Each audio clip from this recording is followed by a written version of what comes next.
Good afternoon, ladies and gentlemen. This is Brock Beard from LastCar.info, and welcome to Behind the Wall, your post-race show that comes on after the show, or after the race, rather. After the show comes another show. We're coming at you after the conclusion of the Geico 500 at the Talladega Super Speedway, which had a little bit of everything, I would have to say, both enjoyment and disappointment, I guess you could say, between the quality of the broadcast, or lack thereof, or the lack of running at full throttle, running at 30% throttle, which again, to me, I didn't really mind that as much at Daytona, but I think we've reached an upper threshold of it from this race here, and perhaps is something else we can discuss here along the same stretch here. We had just a chaotic finish here again, and a reversal of fortune there towards the end. We had strategies that didn't play out. Again, I've always viewed super speedways as kind of just being, it's so tempting. You get so close to having just a completely improbable story happening. And sometimes they do happen, whether it's when David Reagan won here for Front Row Motorsports years ago, or you think of Brad Keselowski for Phoenix Racing, but so many other times you get a glimmer of it. You just get that taste of it. I'm trying to remember that line from the video about the history of the Atlanta Falcons, that we were shown it just long enough to realize that we can't have it. That's almost kind of the moment that you have here, and that's unfortunate. I think the biggest thing from this one here would have to be the B.J. McLeod effort at the very beginning, and his just stunning march from the back of the field to the front there twice, that brought him to, just completely amazing there. Unfortunate that really both times he took the lead, Fox then immediately went to commercial break. Not to say that they weren't noticing it. Mike Joy in particular has a great eye for showing what's happening there with a lot of these smaller teams, especially with the open teams these days.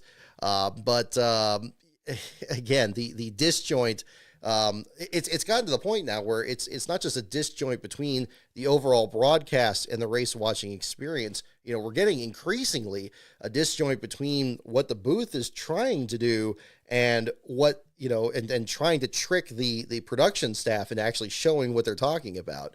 I think that's become more and more pronounced lately, and I think even more in this one here. And, bringing all this up here, kind of front loading it here, on the show, it kind of just shows that it kind of overshadows, of course, the story of the day here with Tyler Reddick pulling off the victory with the Toyota team there with 23-11. Michael Jordan there to be able to celebrate in the festivities. Almost didn't turn out that way after a disastrous pit strategy that the Toyotas worked out, where they were all kind of linked together, even with being the least represented manufacturer out there, apparently having a strategy that maybe could have worked. And then one bit of contact there. Looked like John Hunter Nemechek getting into Bubba Wallace, and Eric Jones with a scary hit into the outside wall there. And not to make light of the others either. Bubba Wallace had a very heavy involvement in that too, especially when we saw that outside there. And then Denny Hamlin and John Hunter Nemechek involved in it. Pretty surprising to see a Toyota pull off the victory after that house of cards kind of coming apart there at the very end of it. It's a little hard to tell how to approach this race, because it's on the surface, and I'm sure the way that it's going to get shown in any promotional materials here this next week or so, they're just going to show the finish and the big wreck that happened at the end. And thankfully, everybody okay from that. The drivers climbing out of the cars. Corey LaJoy and Josh Berry having looked to be the most severe contact from that, even more so than McDowell from spinning across the track there. And again, a dramatic reversal of fortune there. Reddick pulling off the victory. McDowell coming very close to winning another super speedway race, but not meant to be. Brad Keselowski very close to ending his winless streak right after Chase Elliott ended his last week at Texas, at a track where, Keselowski has consistently been great in his career again, even back to the days at Phoenix Racing, well before he ever even started over at Penske, never mind investing in the Roush Fenway organization there. It's it just seems like it's really hard. It's really hard to tell. The finish is definitely going to be central on any kind of replays of this, and I think those looking for just a crazy finish definitely got what they wanted there. But I think that, yeah, we're starting to get some questions here about, I guess first we got to look at the racecraft of the race itself and what it takes to get there.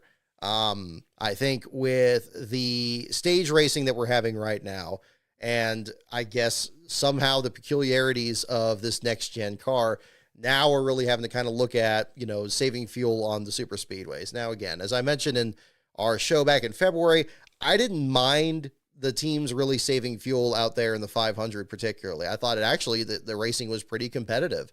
And I made it a much more favorable comparison to that race than the Atlanta race, where fuel strategy wasn't at all a factor because everybody was running 20 laps and then we'd have another caution again. I think at Daytona, I thought it actually kind of made the race rather interesting.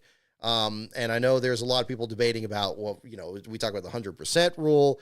Are we talking about, does fuel strategy even belong at the super speedways? When you'll see, I remember last time going over to Fontana, you'd have teams, they'd do the command to start engines, they'd fire the engines, and then you'd hear a lot of people, turn the engines off again and then fire them back up again before rolling off pit road. You'd never see that in a broadcast or bring a lot of attention to it. But the fact is, there's a lot of strategy that happens at a lot of these races. And I think, if we're being perfectly honest, these drivers aren't going to be running full throttle in, perfect formation, not able to pass one another especially in these spec cars here now, where there's so little difference between the teams. They're looking at such small differences to be able to bring, one car or another into contention.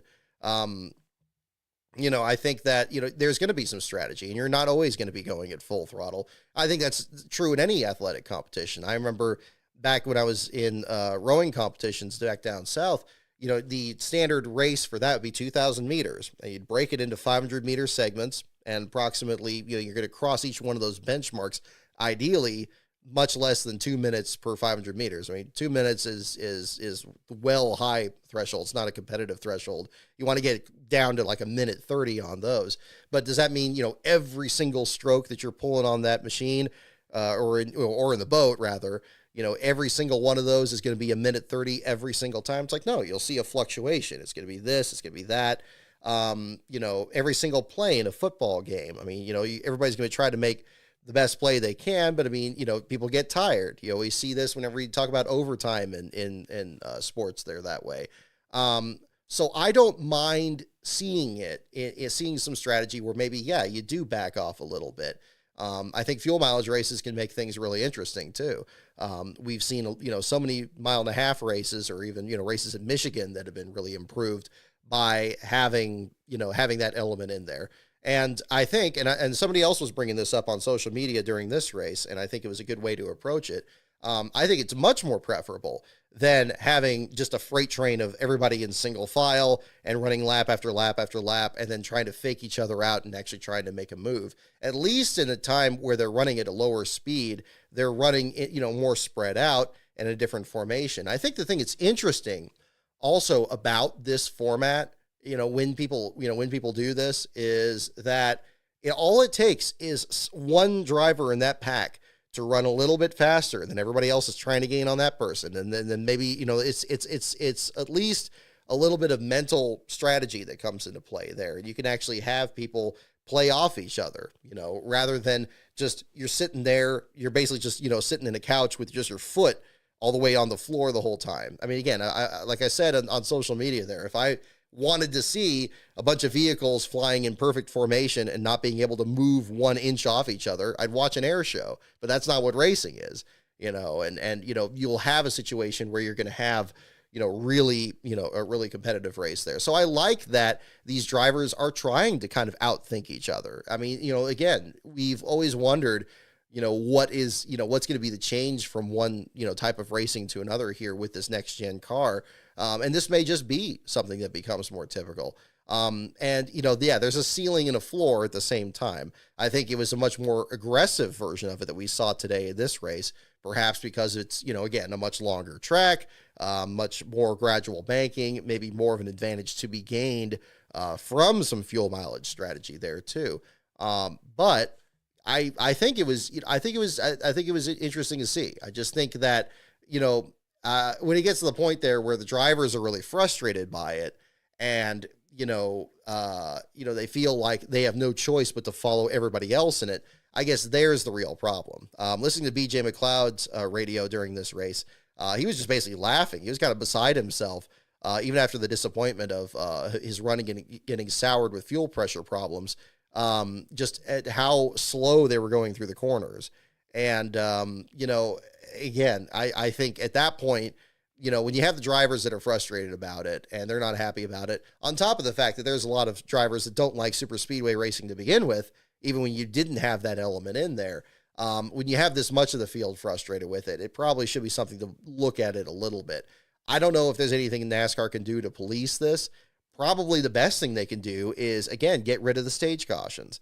I think that it's an unfortunate consequence of having stage racing out there, which we never needed, in this sport, when we had 500-mile races, when you could have a race that's going to go, you could have a race conceivably at Talladega, not even that long ago, go, green to checkers, without a wreck. You think about the ARCA race earlier this weekend, not only having the caution for the halfway break here, but having a race where it just doesn't have any cautions at all. Mark Martin winning one in 97, 2001, 2002, we had that happen. That I think is much more compelling, and you're not going to have anybody saving fuel at that point because everybody's going to just try to stay on the lead lap. And if you lose track, you lose touch with that pack, and you start, losing a lap and then maybe another one, you're just completely out of contention, even if you're not in a wreck or anything like that, or you can't capitalize on, taking advantage of a wreck in those cases. So, I think that if they are doing something to, police this, maybe after not having the stage cautions, the road courses, which they still shouldn't have, but unfortunately they brought those back. Maybe the next step the NASCAR can look at is the possibility of not having cautions at the super speedways. Because I don't know if NASCAR is particularly happy with having people save fuel. But again, it's so hard to tell. That tweet from the other day here where it sounds like, talking with Mr. Magoo about, what fans want in the sport, and then NASCAR coming up with some other kind of crazy thing that people don't like.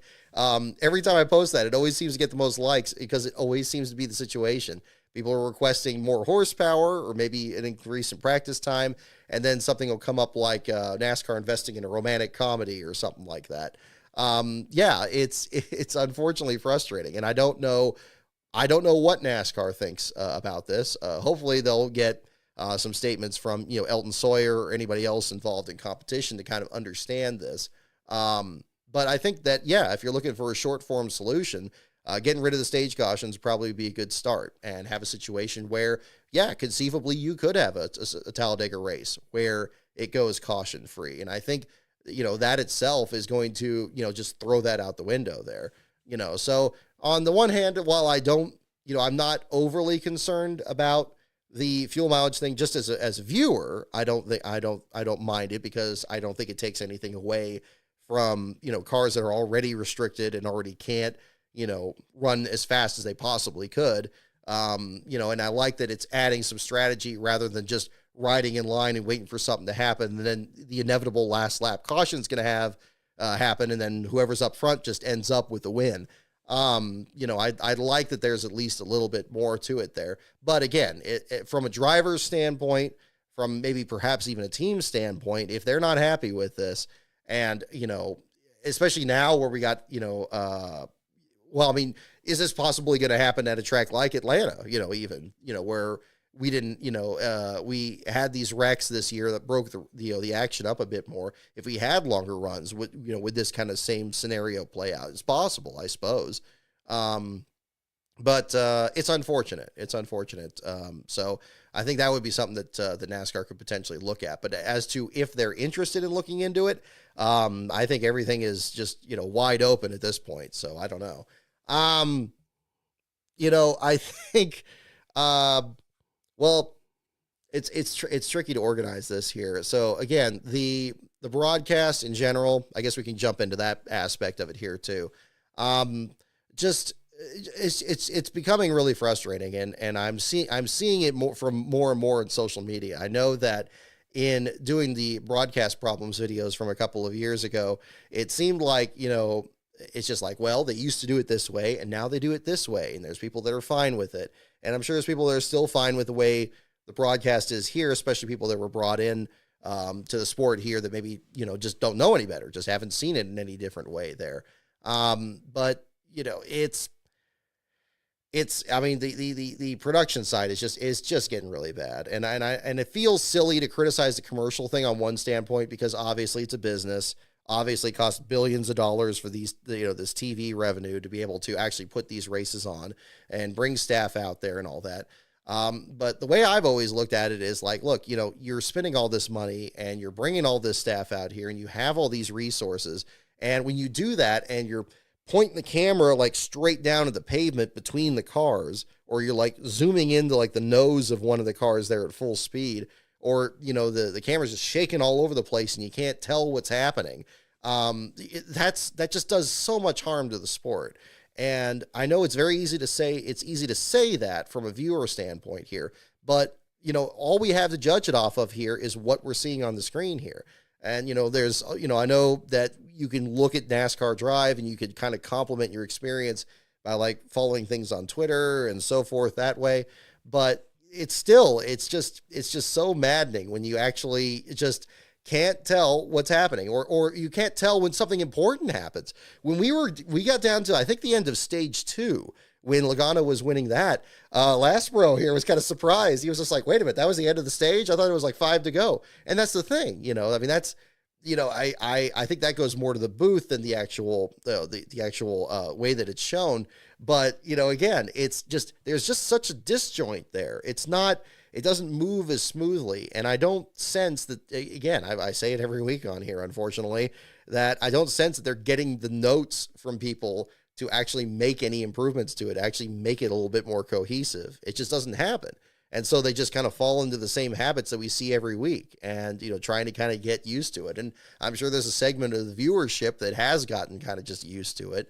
But unfortunately, that's just kind of the way it's playing out. And yeah, the discordant tones here. I'm glad that they were actually, following up when Eric Jones had that accident there and showing that he's okay. I like that Mike Joy seems to have a pretty good eye for that. And say, okay, these drivers climbed out under their own power, like the wreck at the very end. I thought that was good. I liked that was brought up there. But there's such I don't know if it's, I'm starting to wonder if it's the same issue that the broadcasts have with Victory Lane, where the area is just so small and there's so many people, so many things clamoring for attention that it just becomes disorganized and just chaotic and everything. And I wonder if that's the experience that is happening in the booth, because you have TV screens, you got people looking at their phones, you got, you don't have a scoring pylon. I guess we can get into that part of the discussion later on too. You got all these other elements here that are at play, and there's just no way, either they just can't focus. I mean, it's frustrating to me because I can't tell how much of it is that or how much of it is just a genuine just disinterest in the subject matter. I mean, the response of the camera work is so slow and so disjointed.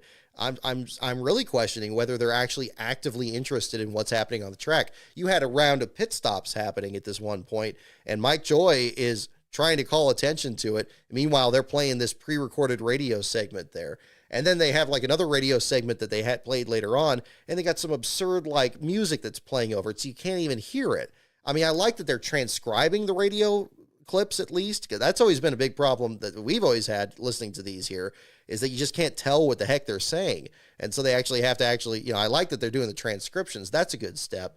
But again, it's always one step forward, 2 steps back. It's like you got music playing over it. You got a side-by-side screen where like what's happening is in the smaller one. And, it's absurd. It's really unfortunate. I think if you just had a clarity of purpose and maybe just trimmed some of that off there a little bit, just eliminated some of the distractions somehow, I think that would make it a bit easier. I don't know. I can't imagine how distracting, it would be, or even a small distraction would be being in the actual, production studio there and trying to put all this together. And you got all these different camera angles and everything.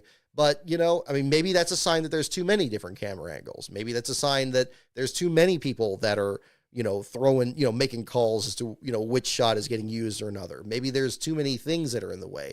I always talk about waste when it comes to these broadcasts here. And I do feel that is potentially an issue, that you have all this money that's thrown into the sport here, and you're trying to show the sport as best as possible, but there's just not, the resources just aren't used as the best way possible. You're not seeing a big part of the field. You have throwback races where you don't see most of the throwback paint schemes. You have drivers that just aren't talked about at all. You have other people that you don't have storylines that are built from one race to the next. I mean, all that stuff under it there.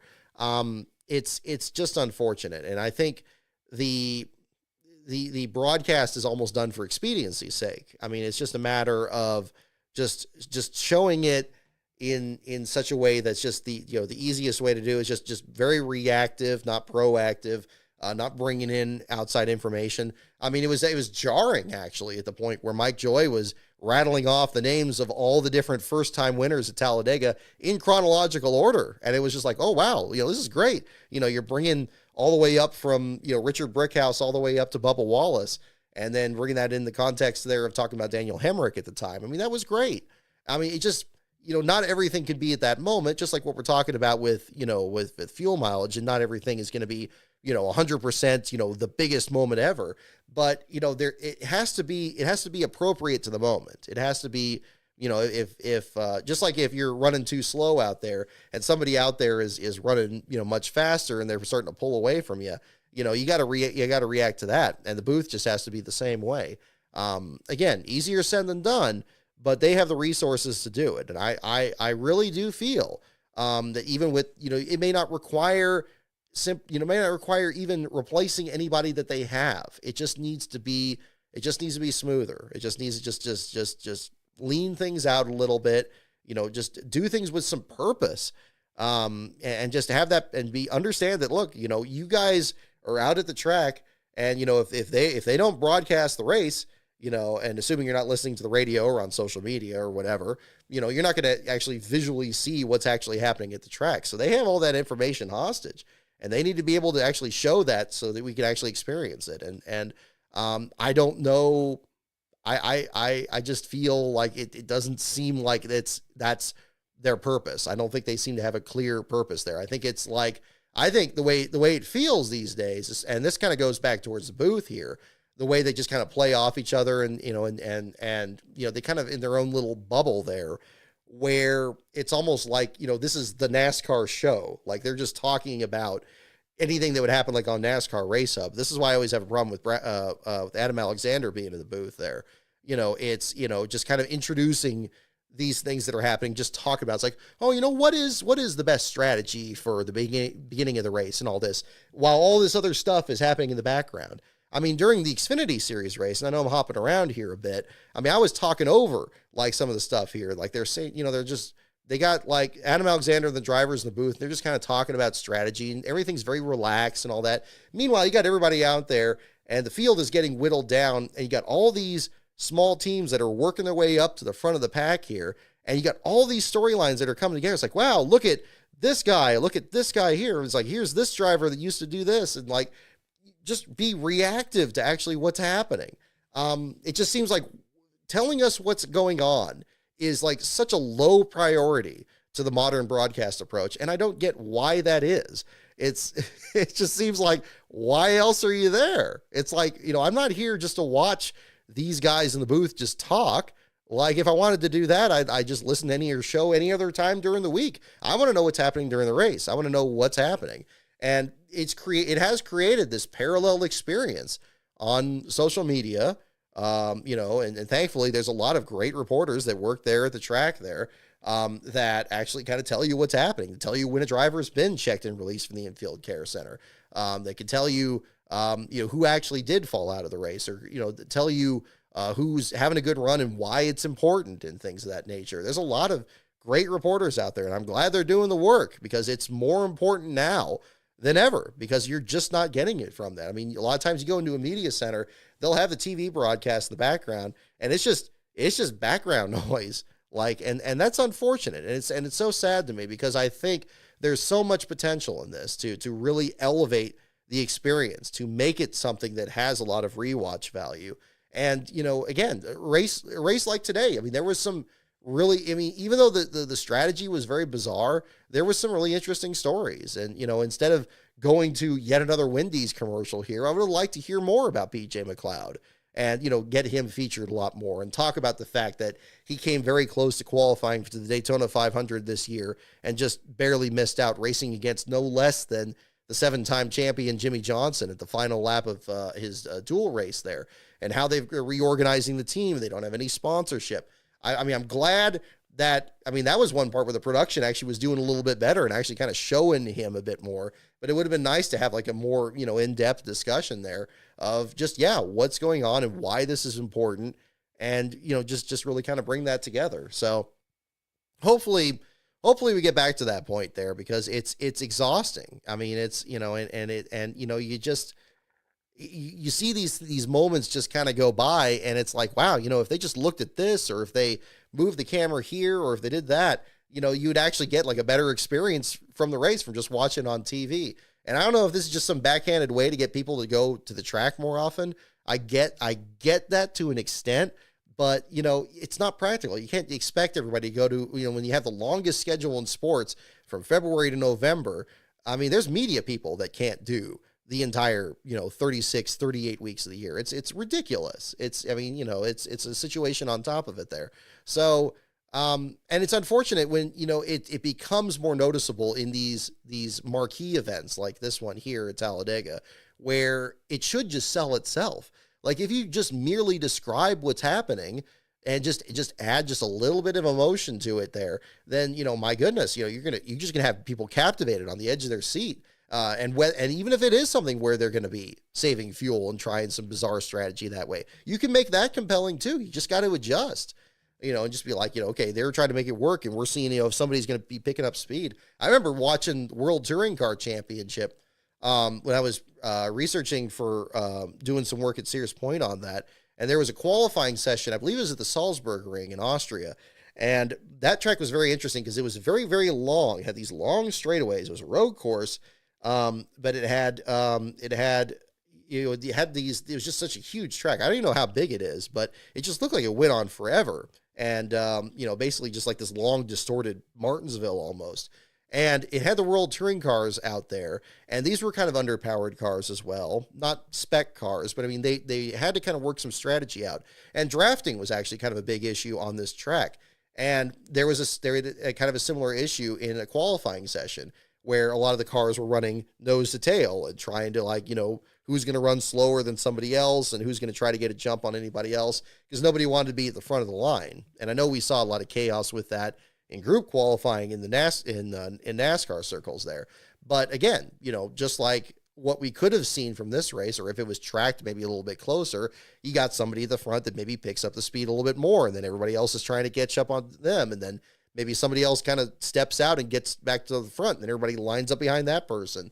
And just naturally, all of a sudden, finally you had a qualifying session again, and everybody's going for it. It is a two-pronged situation. You could do something with the rules to try to prevent that from happening, because, you have that every week. That'd just get absurd after a while.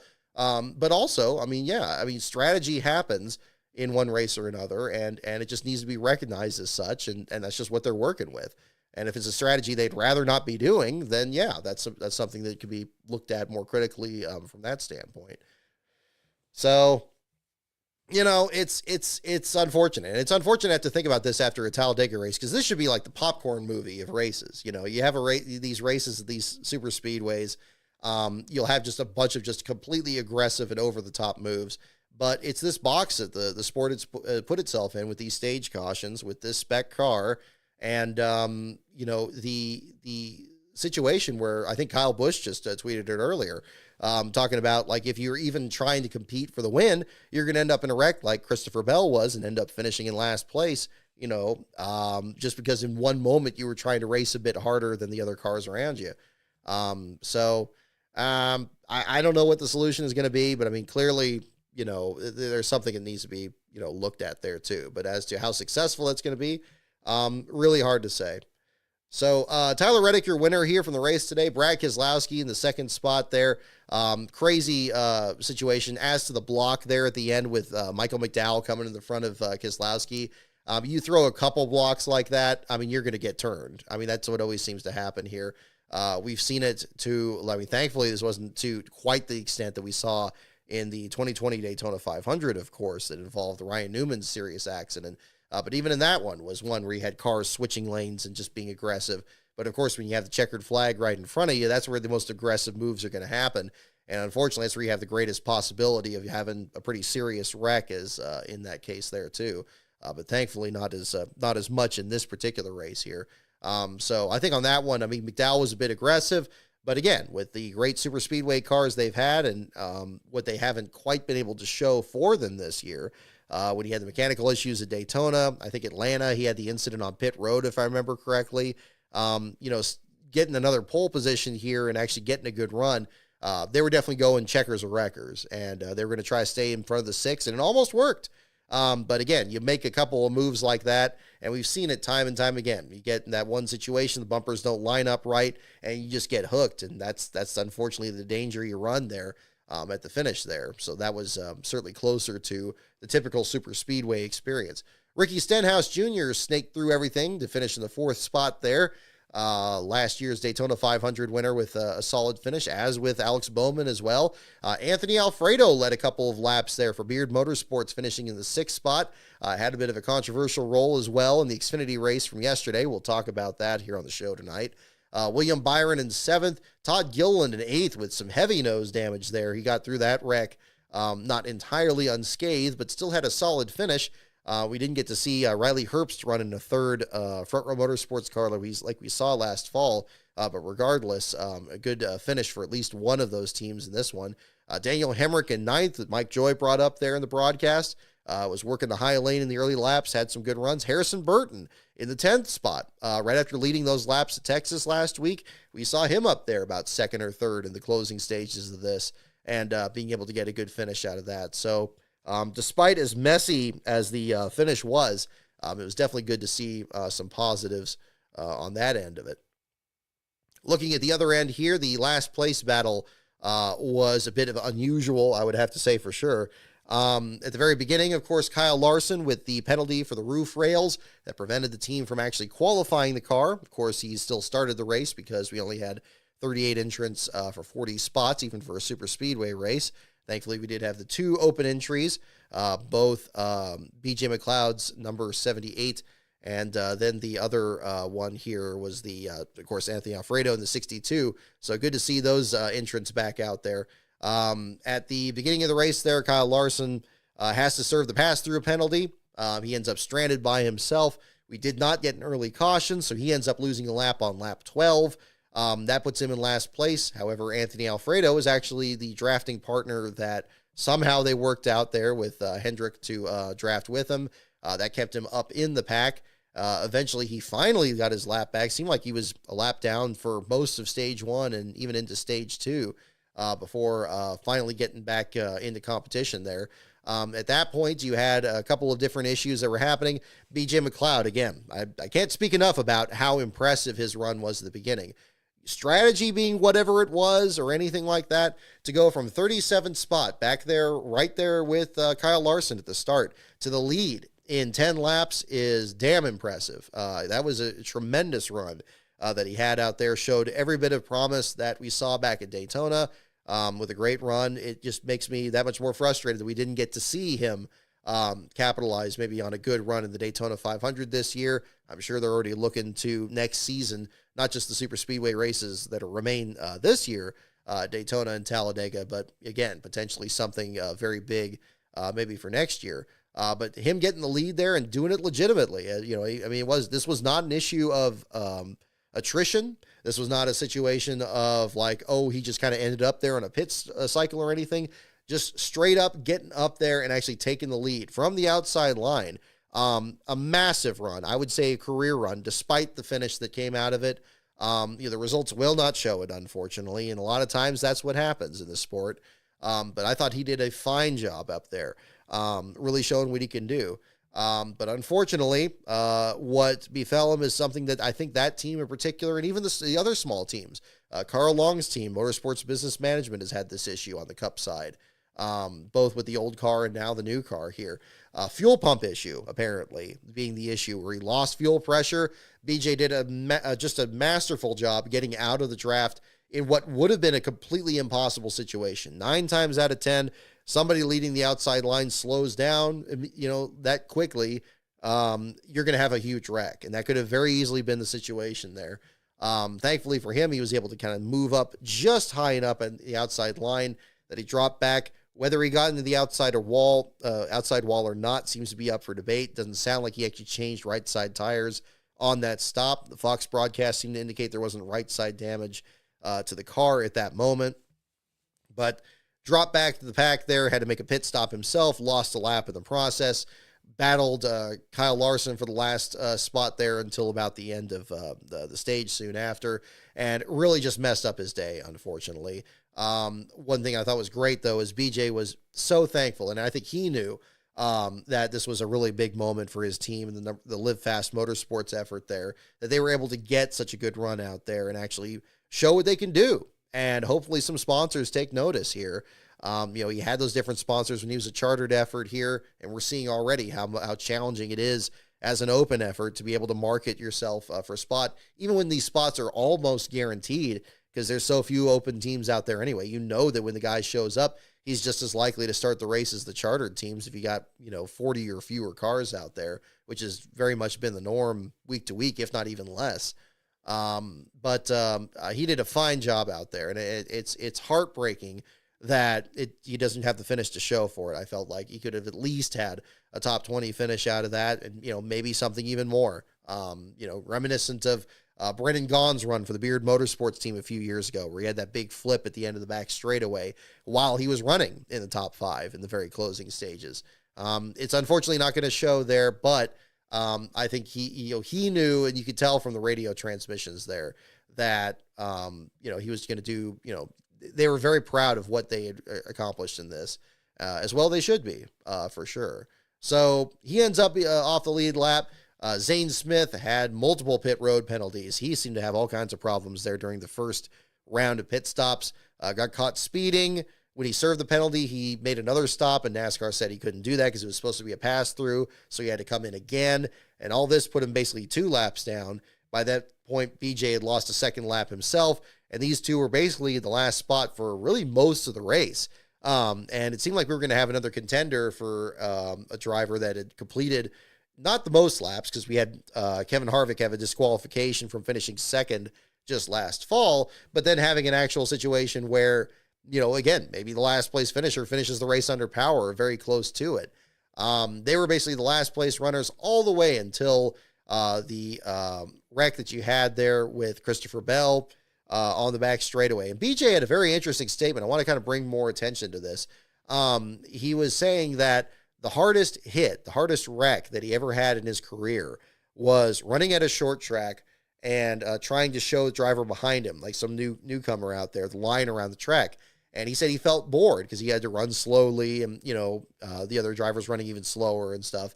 And it sounded like he was still under race conditions, which I guess made it even more hazardous. But apparently he said that, yeah, he was doing that. He was going slower and slower. And he said he felt bored. And then at some point, just, when you get bored, you don't pay attention. You're not 100% focused. You're not, laser focused like you are when you're running as fast as you can. And then he ended up hitting the wall. And he said that was one of the hardest hits he ever had. And I think probably a big part of that was it just completely caught him off guard.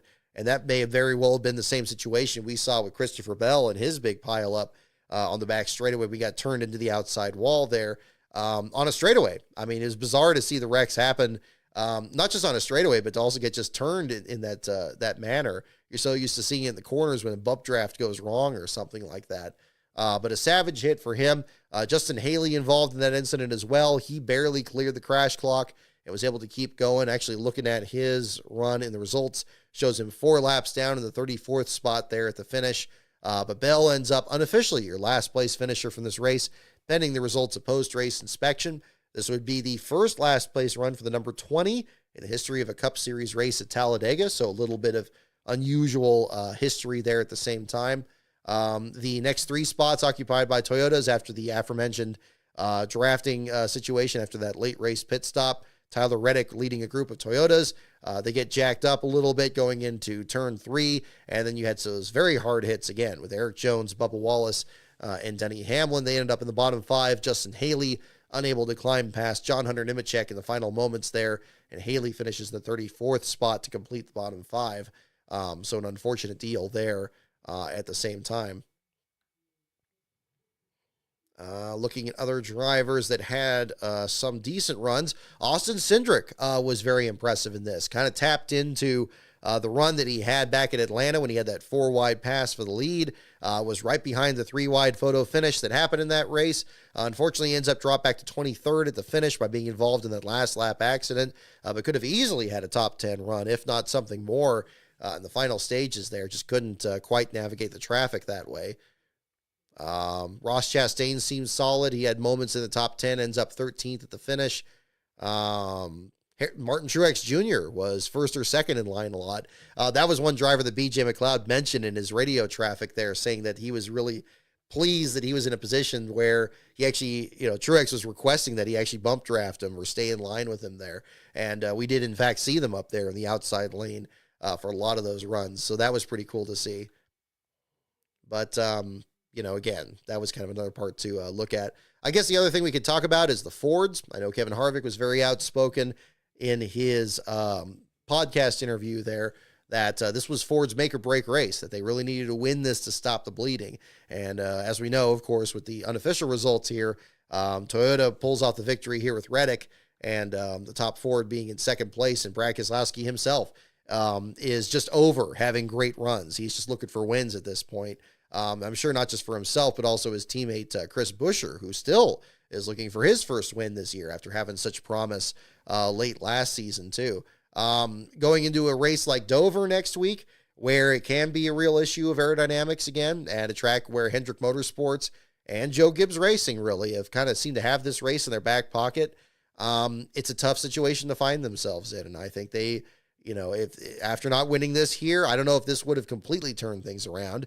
It probably would have at least shown that I think the Fords are still very maneuverable on the super speedways, and we did see good examples of that in this race.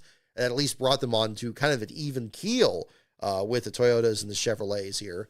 I think at other tracks, it may be really difficult. We may see them really struggle again next week. I don't know if that's going to be the case or not. I don't know if we're going to have a high attrition Dover race, or if we're going to have something more typical like we've seen at Richmond and Phoenix and these other tracks that are close to its size there, where you just have so few drivers falling out of the event. It's anybody's guess here, but I think the Ford teams are probably right to be concerned about what their prospects are this year.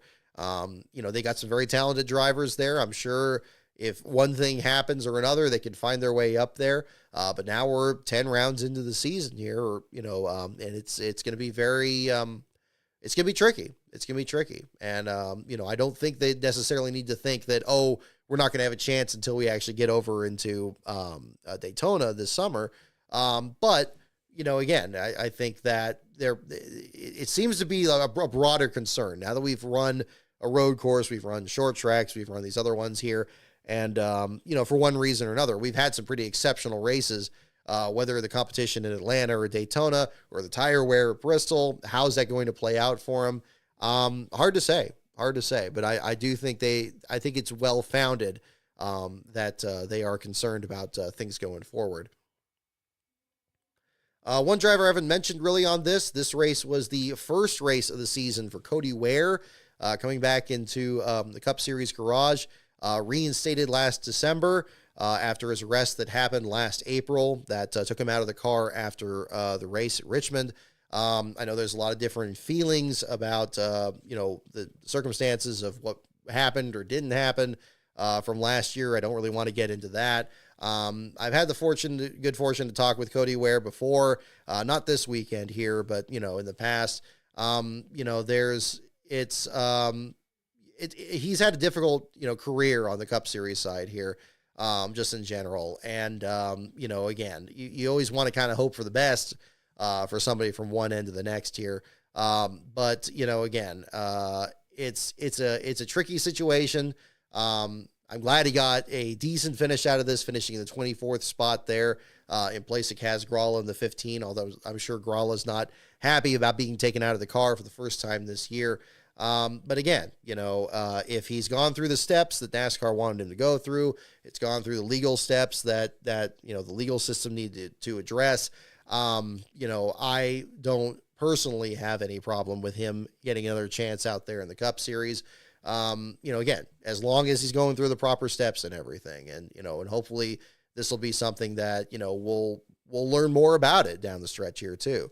I certainly hope that's the case there. Apparently, according to Steve Toronto, that was tweeting about this, Carson Ware was also there as well, his brother, and there was apparently legal troubles of his own that he had faced before. I remember seeing him at Vegas a couple of years ago.